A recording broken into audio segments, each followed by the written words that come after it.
If your environment is currently feeling chaotic, then the best thing to do is center yourself internally.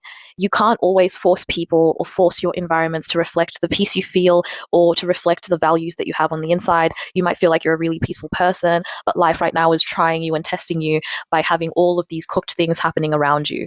While you can't necessarily always stop the bad things from happening, you can't stop yourself from having a dark night of the soul. You can't always stop. There's things that are meant to happen. They are fated events. What you can do is to ride the wave, find peace on the inside.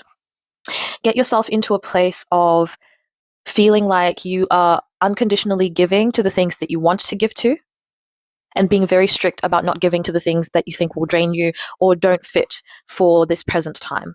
Don't be out here trying to force yourself to hang out with some people that you don't want to hang out with. This is not the time for that.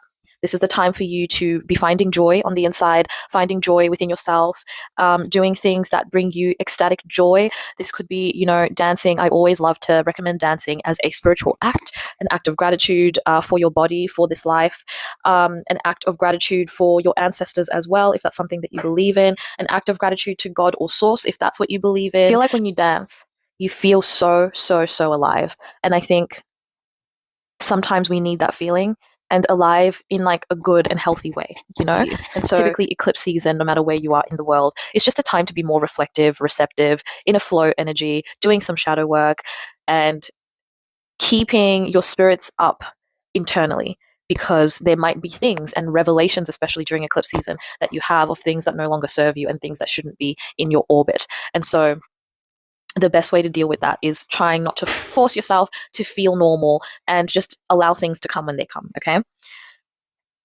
For some of you, though, you're being encouraged to take inspired action, and I feel like it has to do with the things that bring you joy. So while this might not be the most social time for whenever you're watching this, if you relate to this message, it is still going to be a time for you to prioritize yourself and enjoy yourself. Just because a season is one that's not as social, or a season is one that's supposed to be more reflective, doesn't mean that you're supposed to suffer.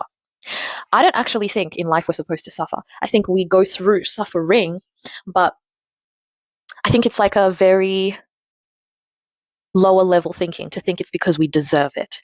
There are just some things that exist in the universe, some laws that the universe goes by that affects everyone. I mean, I think about like the life cycle of animals, and how, this animal eats this animal and this, whatever. And it's like, while all these animals are cute and we do so much to protect them and preserve them and to not have them die out, what we cannot do is stop them from experiencing suffering. We can't stop them from dying. Like, that's just nature.